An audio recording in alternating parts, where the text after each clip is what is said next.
딸이 전화를 걸어온 건 3년 전 가을이었습니다. 목소리가 평소보다 조금 낮았고 숨소리가 섞여 있었습니다. 엄마, 제가 부탁 하나만 해도 될까요? 딱 몇 달만요. 진짜 몇 달만. 둘째를 가진 지 2달째였고 사위는 해외 출장이 잦아졌으며 첫째 민준이는 이제 막 어린이집에 적응하던 시기였습니다.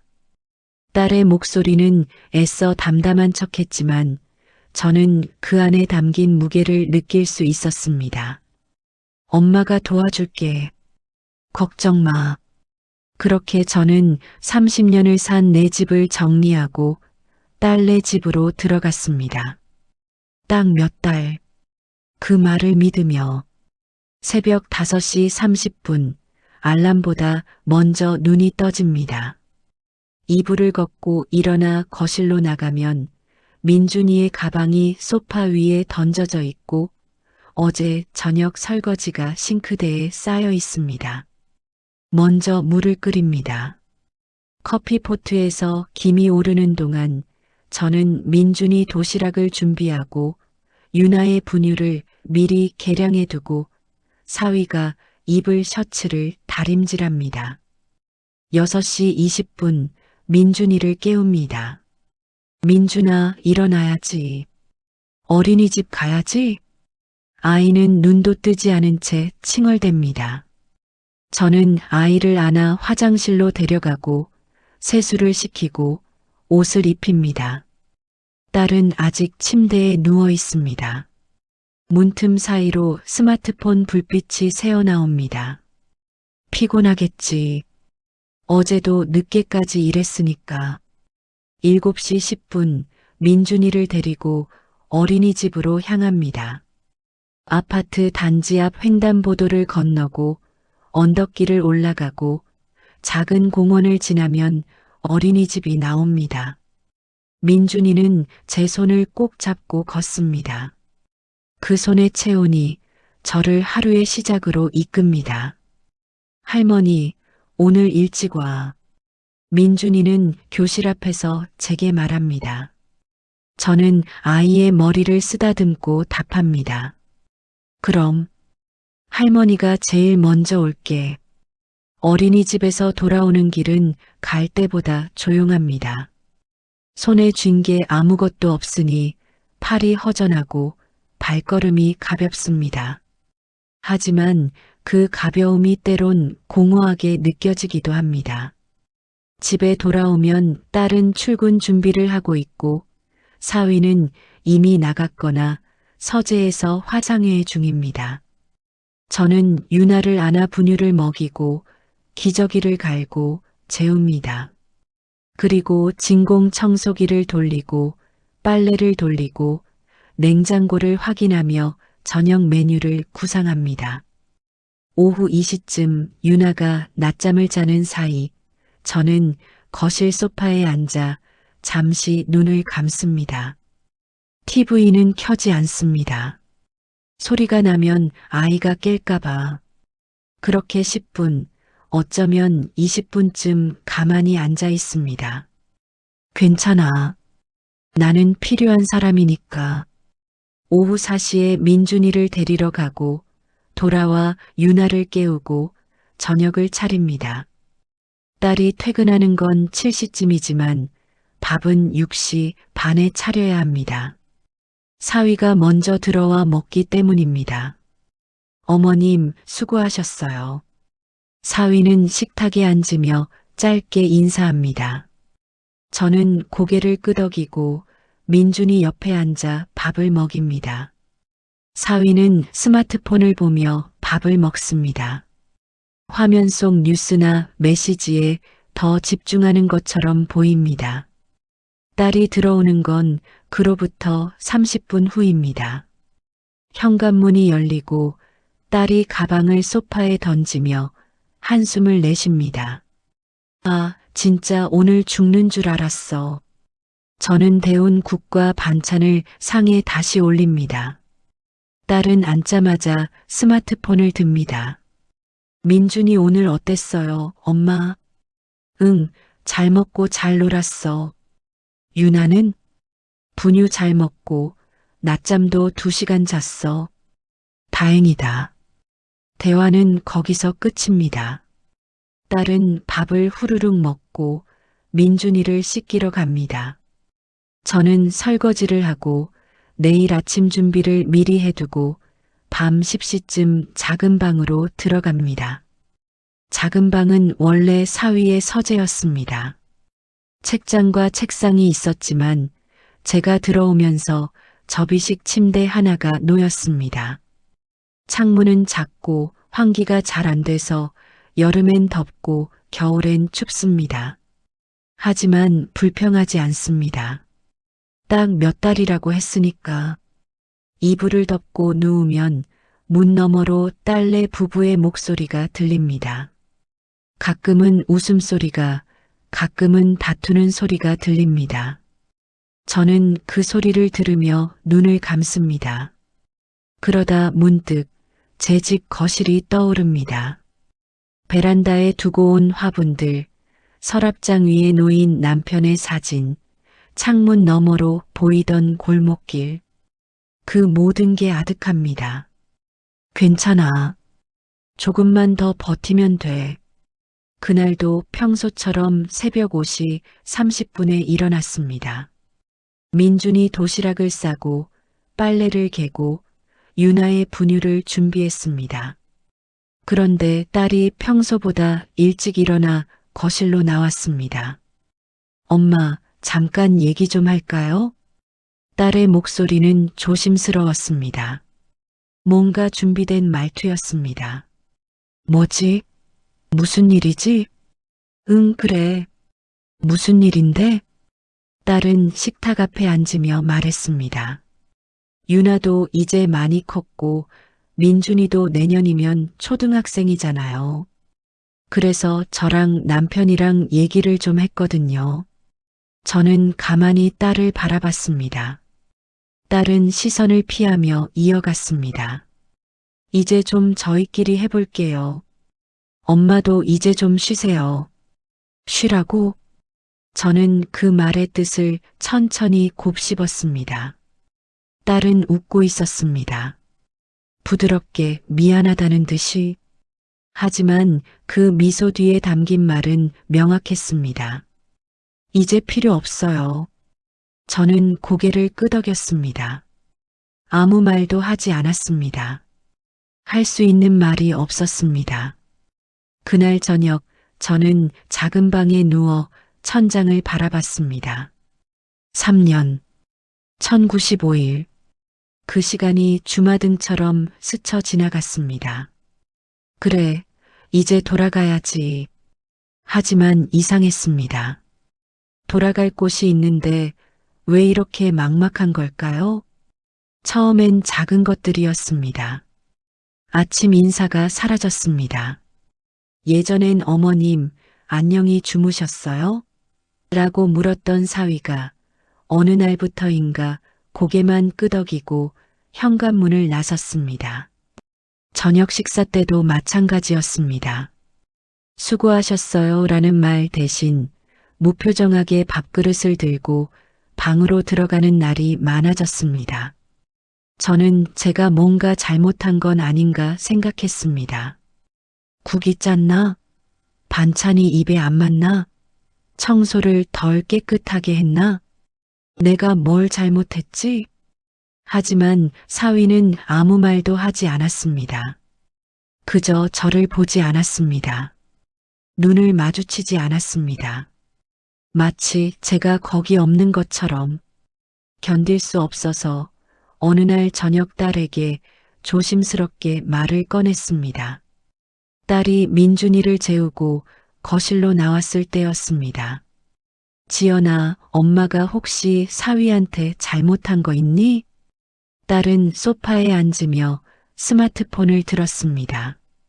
왜요? 무슨 일 있어요? 아니, 그냥 요즘 사위가 좀 피곤해 보이길래.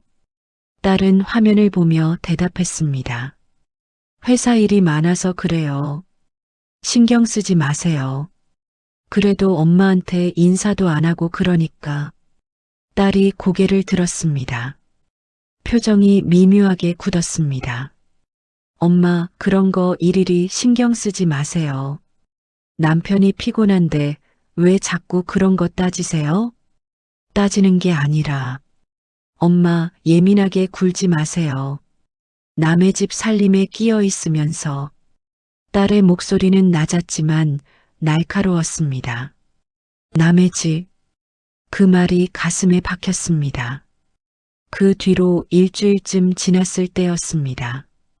어느 날 저녁 저는 평소처럼 설거지를 하고 있었습니다. 싱크대 앞에 서서 그릇을 닦는데 거실에서 사위와 딸의 목소리가 들렸습니다. 여보, 어머님 언제까지 계실 거예요? 사위의 목소리였습니다. 낮고 지친 목소리였습니다. 왜? 불편해? 딸이 물었습니다. 불편하죠. 집에 오면 맨날 누가 있잖아요. 쉴 수가 없어요. 저는 손을 멈췄습니다. 물소리가 멈추자 거실이 조용해졌습니다. 조금만 더 있다 가시겠대요. 유나 아직 어리잖아. 딸이 변명처럼 말했습니다. 유나 이제 돌 지났잖아요. 어린이집 보내면 되지. 솔직히 집이 너무 좁아요. 어머님 계시니까. 좁아. 그 말에 저는 그릇을 내려놓았습니다. 손이 떨렸습니다. 다음 날 저는 평소처럼 민준이를 어린이집에 데려다 주었습니다. 아이는 제 손을 잡고 걸으며 말했습니다. 할머니, 오늘도 데리러 와? 그럼 할머니가 올게. 엄마는 안 와? 엄마는 회사 가야지. 민준이는 고개를 끄덕였습니다. 그리고 교실 앞에서 제게 안겼습니다. 할머니 사랑해. 저는 아이를 꼭 안았습니다. 가슴이 뜨거웠습니다. 이 아이만큼은 나를 필요로 하는구나. 하지만 그날 오후 딸에게서 전화가 왔습니다. 엄마, 오늘 민준이 제가 데리러 갈게요. 응? 회사 일찍 끝나? 아니요. 그냥 오늘부터 제가 데리러 가려고요. 왜? 무슨 일 있어? 딸은 잠시 말이 없었습니다. 그리고 조심스럽게 말했습니다. 엄마, 이제 좀 저희끼리 해볼게요. 민준이도 엄마랑 더 시간 보내야 할 것 같고, 민준이도 엄마랑.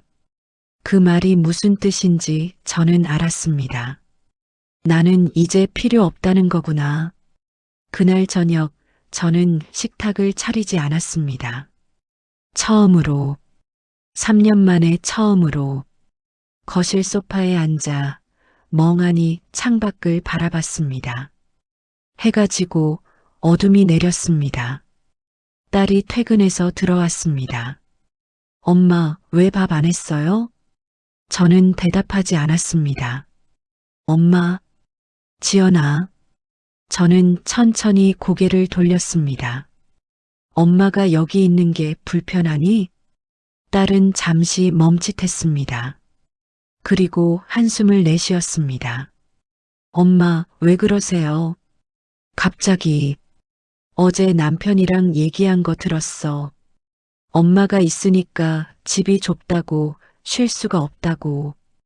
딸의 얼굴이 굳었습니다. 엄마, 그건 됐어. 알았어. 저는 일어났습니다. 엄마가 나갈게. 엄마, 그게 아니라. 아니야. 맞아. 엄마가 남의 집에 너무 오래 있었지. 딸은 아무 말도 하지 못했습니다. 그날 밤 저는 작은 방에 누워 천장을 바라봤습니다. 3년, 1095일. 새벽마다 일어나고 밥을 짓고 아이를 돌보고 설거지를 하고 빨래를 하고 청소를 했습니다. 그 시간이 주마등처럼 지나갔습니다. 나는 뭐였을까? 가족이었을까요? 아니면 그냥 편리한 사람이었을까요?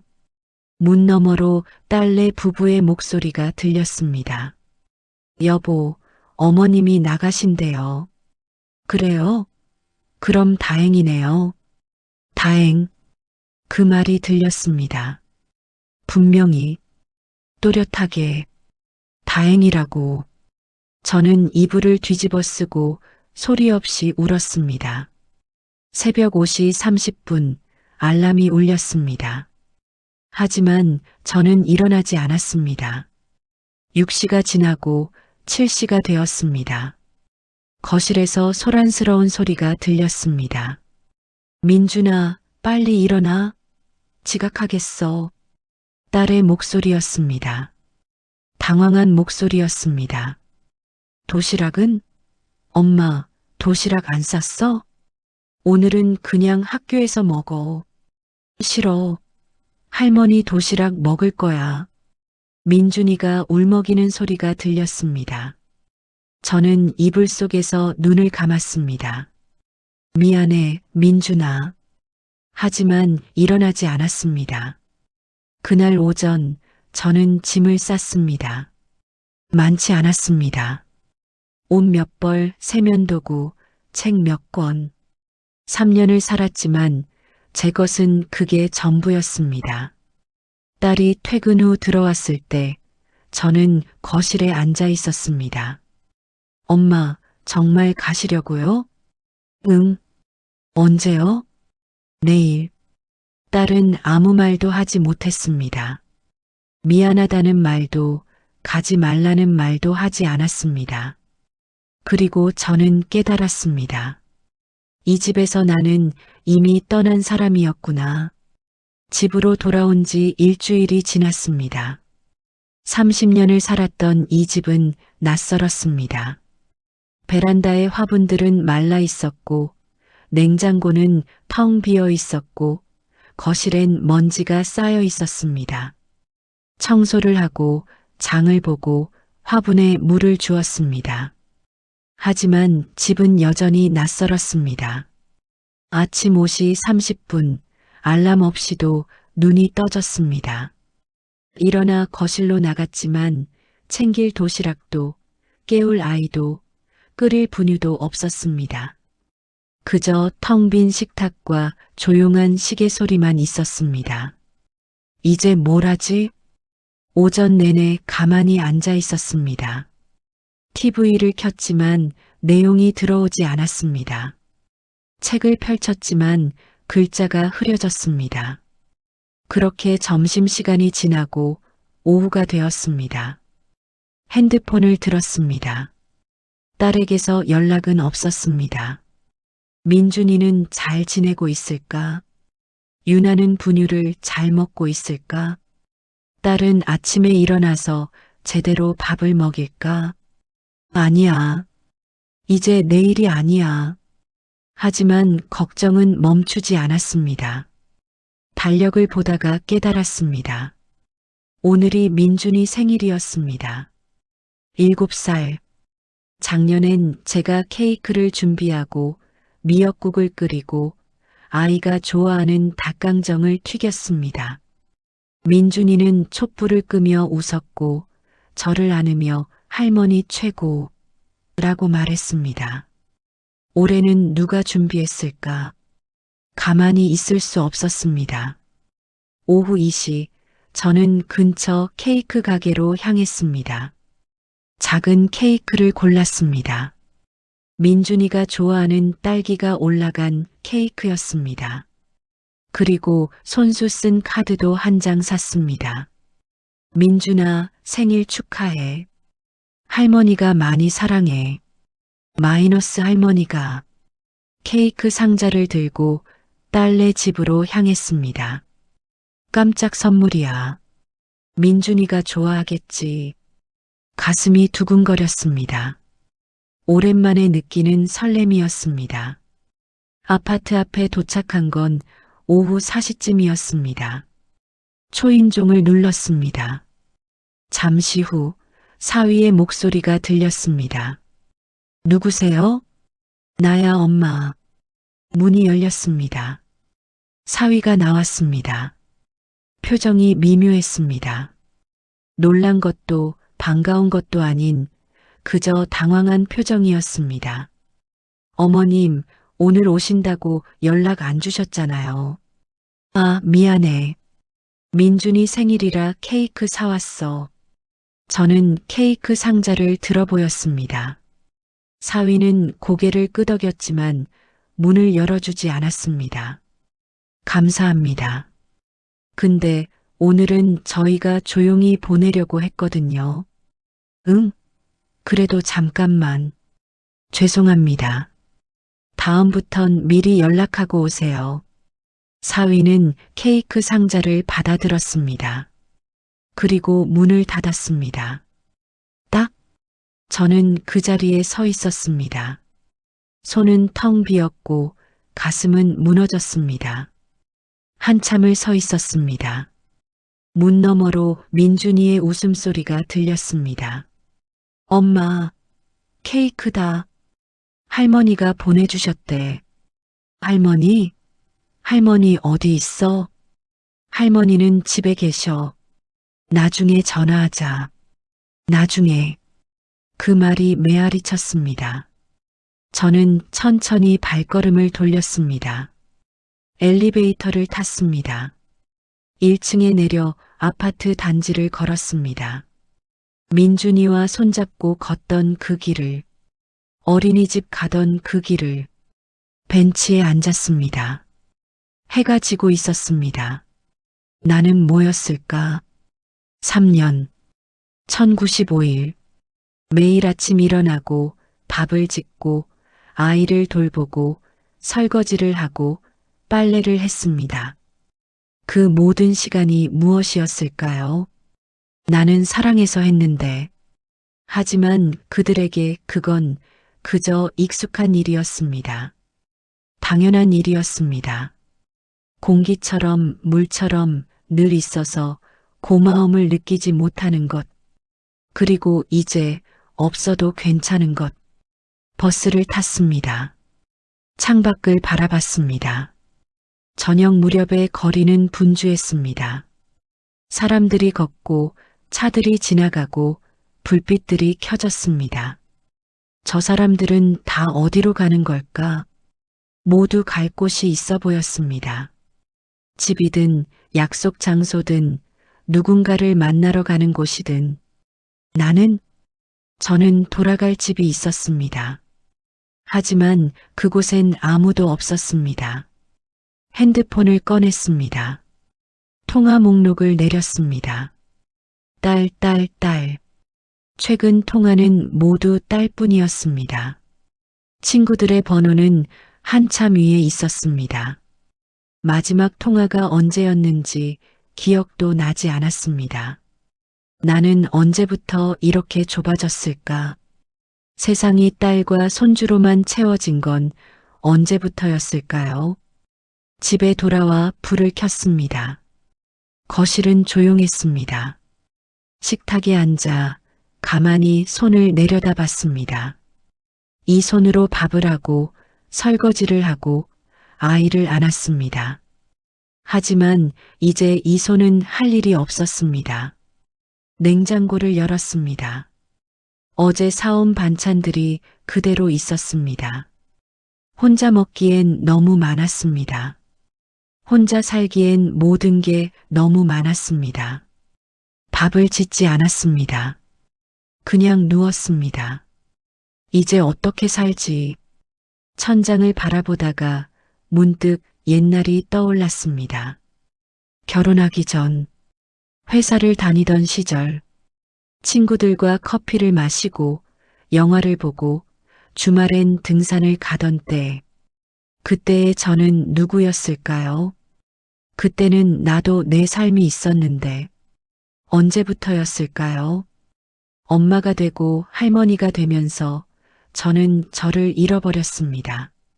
다음 날 아침 우편함에 전단지 한 장이 꽂혀 있었습니다. 구시니어 문화센터 봄학기 수강생 모집, 서예, 수채화, 요가, 영어회화, 스마트폰 활용. 저는 전단지를 들고 오래 바라봤습니다. 나도 뭔가 할 수 있을까? 망설였습니다. 나이가 들어서 새로운 걸 배운다는 게 어색하게 느껴졌습니다. 하지만 문득 깨달았습니다. 안 하면 이대로잖아. 이대로 텅 빈 집에서 아무것도 하지 않고 딸의 연락만 기다리며 사는 것. 그건 싫어. 전단지를 접어 가방에 넣었습니다. 오후 문화센터에 전화를 걸었습니다. 여보세요. 수강 신청하려고요. 네, 어떤 강좌 원하세요? 저는 잠시 망설였습니다. 그리고 천천히 말했습니다. 수채화요. 수채화 배우고 싶습니다. 옛날 결혼하기 전에 그림을 그렸습니다.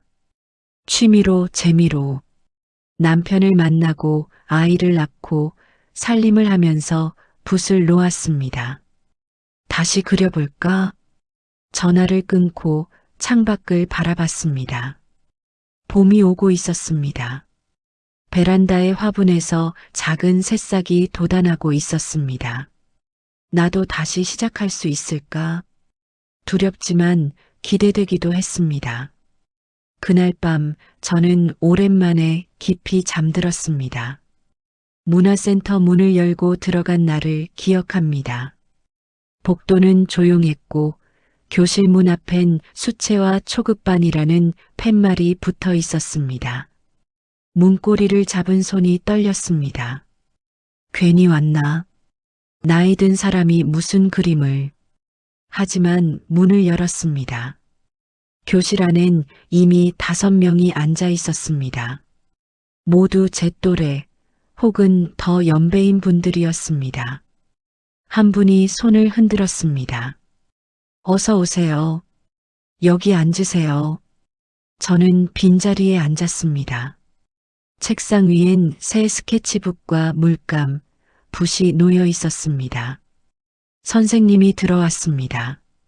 40대쯤 되어 보이는 부드러운 인상의 여자 선생님이었습니다. 안녕하세요, 여러분. 오늘부터 12주 동안 함께할 김미경입니다. 그림은 어렵지 않아요. 그냥 느낀 대로 그리면 됩니다. 선생님은 웃으며 붓을 들었습니다. 오늘은 하늘을 그려볼까요? 여러분이 기억하는 가장 아름다운 하늘을. 붓을 들었습니다. 손이 어색했습니다. 얼마 만에 붓을 잡아보는 걸까? 30년? 아니, 그보다 더 오래전 같았습니다. 물감을 적셨습니다. 파란색, 하늘색, 종이 위에 붓을 대는 순간 이상한 감정이 밀려왔습니다. 이걸 내가 하고 있구나.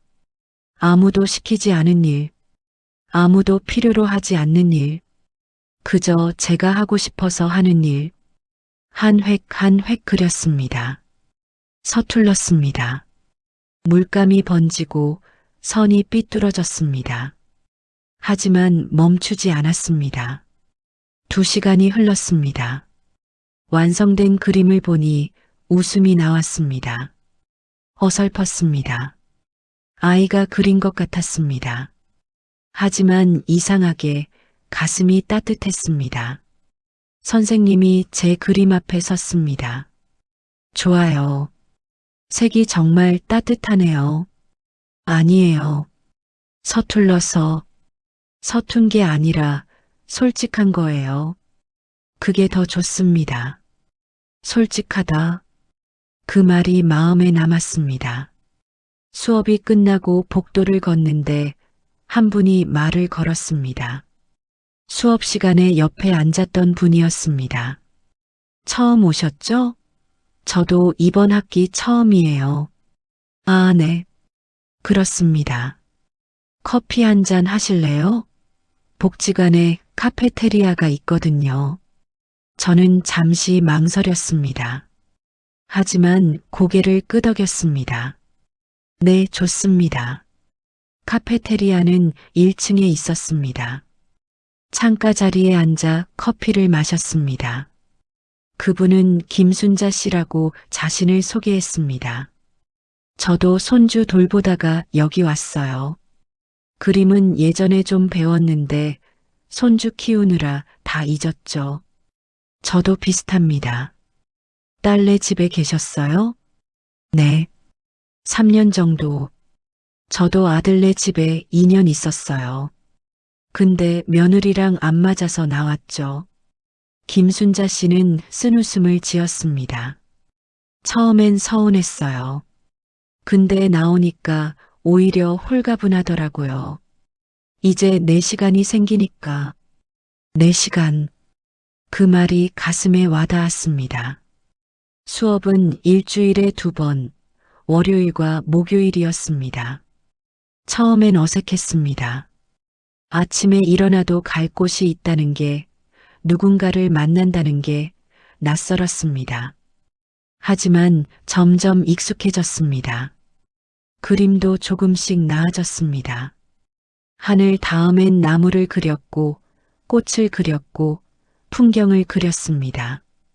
손이 기억하는 것 같았습니다. 예전에 그렸던 감각이 천천히 돌아왔습니다.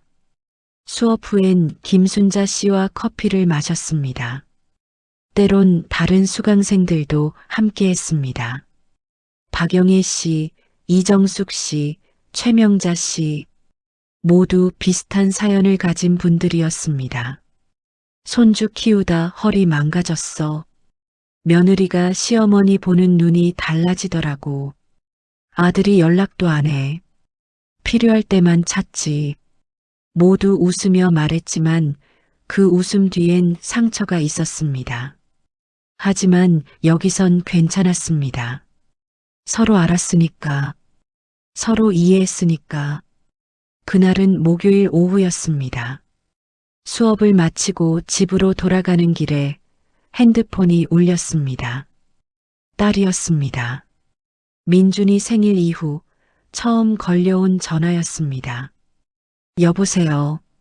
엄마 나야. 응. 요즘 어떻게 지내? 잘 지내지.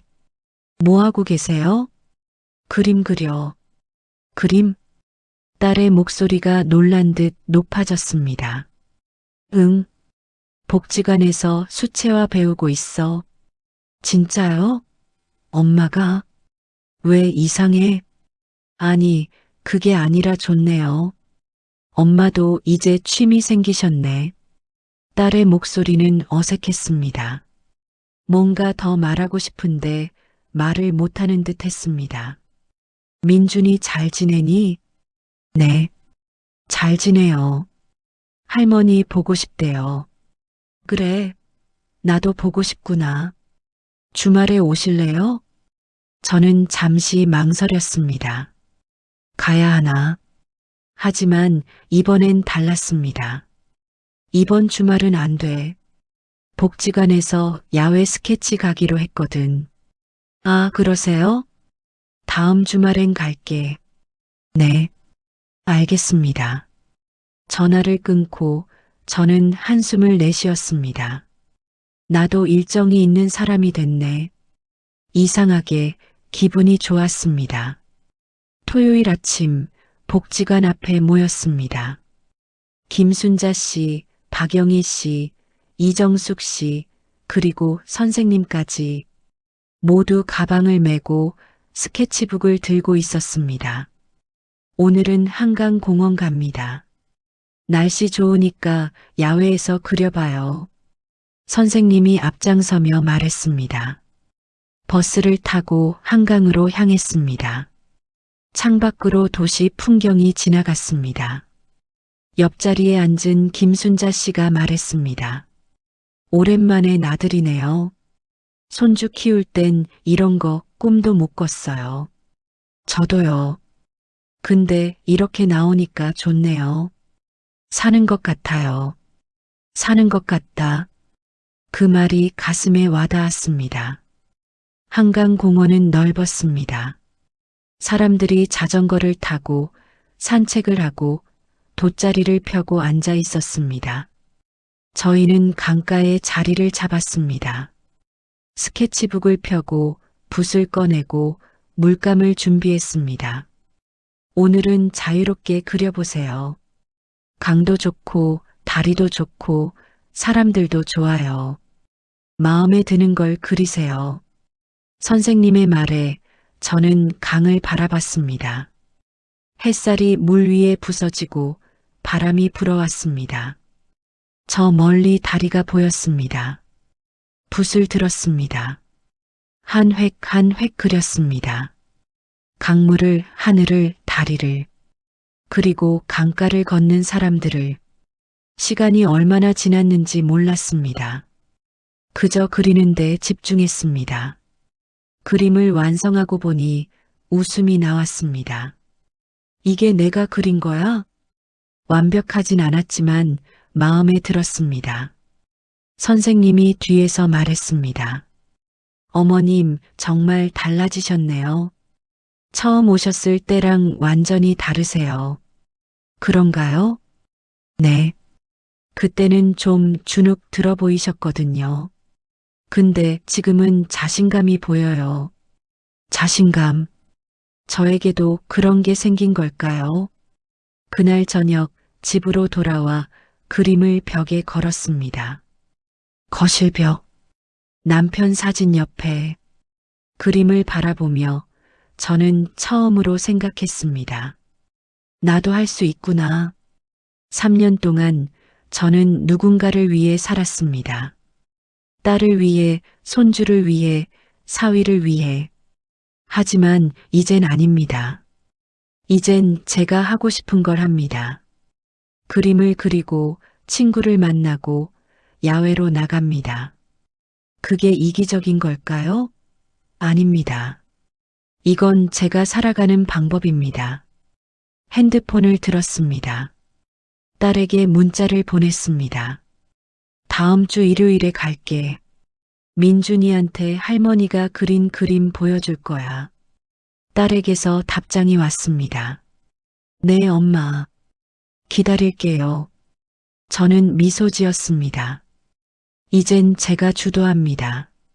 제가 결정합니다. 가족을 사랑하지만 저를 잃지 않으면서 엄마 미안해요. 딸의 목소리는 떨리고 있었습니다. 하지만 저는 이미 알고 있었습니다. 미안하다는 말이 모든 걸 되돌리진 못한다는 것을. 괜찮아. 이제는 괜찮아. 약속한 일요일, 저는 딸네 집 초인종을 눌렀습니다.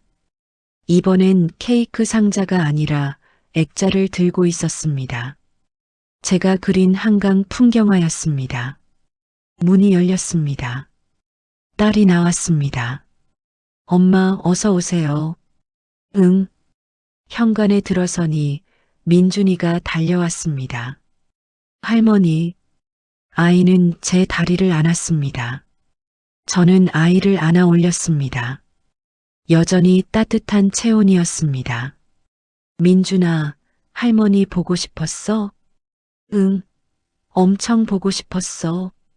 거실로 들어갔습니다. 사위가 소파에 앉아 있었습니다. 그는 일어나 짧게 인사했습니다. 어머님 오셨어요. 네. 예전처럼 어색하지 않았습니다. 제가 달라졌기 때문일까요?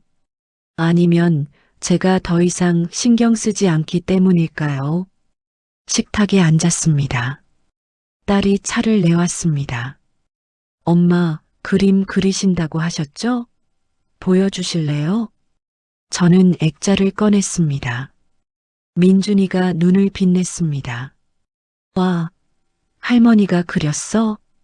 응, 할머니가 그렸어. 진짜 예쁘다. 나도 그림 그리고 싶어. 민준이는 액자를 들고 이리저리 살폈습니다. 딸도 다가와 그림을 봤습니다. 엄마 진짜 잘 그리셨네요. 이거 언제 그리신 거예요? 지난주 토요일. 한강공원에서. 한강까지 나가셨어요? 응. 복지관에서 야외 스케치 갔었어. 딸은 잠시 그림을 바라보다가 고개를 들었습니다. 눈가가 조금 붉어져 있었습니다. 엄마 요즘 정말 잘 지내시는 것 같아요. 응, 잘 지내. 정말로 잘 지내고 있어. 딸이 준비한 점심을 먹었습니다. 된장찌개와 생선구이, 나물 반찬들이었습니다. 예전 같았으면 제가 만들었을 음식들이었습니다. 하지만 이젠 딸이 만들었습니다. 맛있다. 지연이가 요리 실력이 늘었네. 엄마가 안 계시니까 어쩔 수 없이 배웠어요. 딸은 쓴웃음을 지었습니다.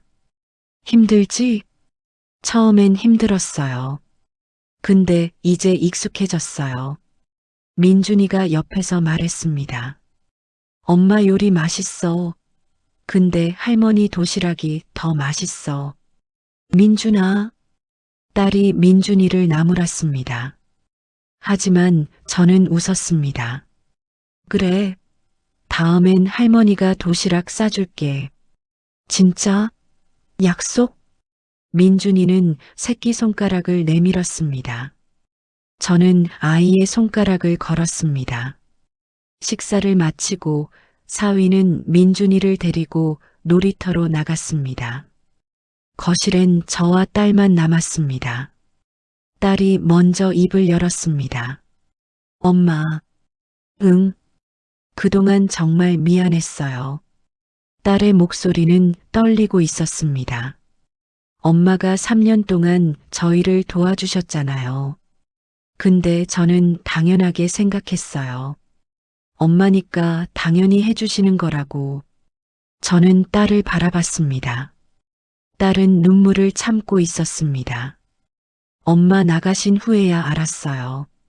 엄마가 얼마나 많은 걸 해주셨는지, 얼마나 힘드셨을지. 지연아, 아침마다 일찍 일어나서 도시락 싸주시고, 민준이 데려다 주시고, 유나 돌봐주시고, 빨래하고 청소하고 그 모든 게 당연한 게 아니었는데, 딸은 고개를 숙였습니다. 정말 죄송해요, 엄마. 저는 잠시 침묵했습니다. 그동안 듣고 싶었던 말이었습니다. 미안하다는 말, 고맙다는 말. 하지만 이제 그 말이 예전만큼 절실하진 않았습니다. 지연아, 고마워. 네, 미안하다고 말해줘서 고마워. 엄마 마음이 조금 풀렸어. 딸은 눈물을 흘렸습니다. 엄마, 근데 지연아. 저는 딸의 손을 잡았습니다. 엄마도 잘못했어. 지나치게 희생했던 것 같아. 내가 해줘야 한다고만 생각했지. 나를 돌보진 않았어. 엄마 잘못 아니에요. 아니야. 엄마도 배워야 했어. 사랑한다고 해서 나를 다 내어주는 게 아니라는 걸. 딸은 고개를 끄덕였습니다. 이제는 엄마도 엄마 인생을 살 거야. 그림도 그리고 친구들도 만나고 하고 싶은 것들 할 거야. 네, 엄마. 그렇게 하세요. 하지만 지연이랑 민준이, 유나는 여전히 사랑해. 그건 변하지 않아. 저도 사랑해요, 엄마. 딸은 제 품에 안겼습니다. 저는 딸의 등을 토닥였습니다. 이제 괜찮아. 우리 괜찮을 거야. 해가 지고 있었습니다. 버스 창밖으로 노을이 보였습니다. 핸드폰에 딸에게서 온 문자가 있었습니다. 엄마, 오늘 와주셔서 감사해요. 다음 주에도 시간 되시면 오세요. 민준이가 또 보고 싶대요. 저는 미소 지으며 답장을 보냈습니다. 다음 주는 수채화 전시회 준비해야 해서 바빠. 그 다음 주에 갈게. 이제는 제가 결정합니다. 언제 갈지, 언제 만날지. 제 일정이 우선입니다. 그게 이기적인 걸까요? 아닙니다. 그게 균형입니다. 집에 돌아와 서랍을 열었습니다. 오래된 사진첩이 나왔습니다. 펼쳐보니 옛날 사진들이 가득했습니다. 결혼하기 전 제 모습, 회사 동료들과 찍은 사진, 친구들과 여행 갔을 때 사진. 이게 나였지. 웃고 있는 제 모습이 낯설었습니다. 언제부터 이렇게 웃지 않게 됐을까요? 사진을 하나하나 보다가 남편과 찍은 사진이 나왔습니다. 신혼 때였습니다. 남편은 제 어깨에 팔을 두르고 있었고 저는 활짝 웃고 있었습니다. 여보, 나 이제 괜찮아. 남편이 살아있었다면 뭐라고 했을까요? 아마 이렇게 말했을 것 같습니다. 당신, 이제 당신 인생 사세요. 당신도 행복할 자격 있어요. 저는 사진을 가슴에 안았습니다. 다음 날 아침 알람이 울렸습니다. 일어나 거실로 나갔습니다. 햇살이 창문으로 들어왔습니다. 커피를 내려 마시며 오늘 할 일을 생각했습니다. 오전엔 복지관 수업, 오후엔 김순자 씨와 약속, 저녁엔 새 그림을 시작할 계획. 바쁘네. 하지만 기분이 좋았습니다. 핸드폰을 확인하니 민준이가 보낸 영상 메시지가 있었습니다. 할머니 사랑해. 빨리 와. 아이는 손을 흔들며 웃고 있었습니다. 저도 영상을 찍어 보냈습니다. 민준아, 할머니도 사랑해. 곧 볼게. 사랑은 기억되지 않으면 상처가 됩니다. 반복되면 당연함이 됩니다. 저는 그걸 배웠습니다. 하지만 이제 알았습니다. 사랑은 나를 지키면서 하는 것이어야 한다는 걸, 희생이 전부가 되어선 안 된다는 걸, 경계가 필요하다는 걸, 저는 이제 저를 중심에 둡니다. 가족을 사랑하지만 저를 잃지 않으면서 그림을 그리고 친구를 만나고 웃으면서 이제는 나를 위해 살 차례입니다.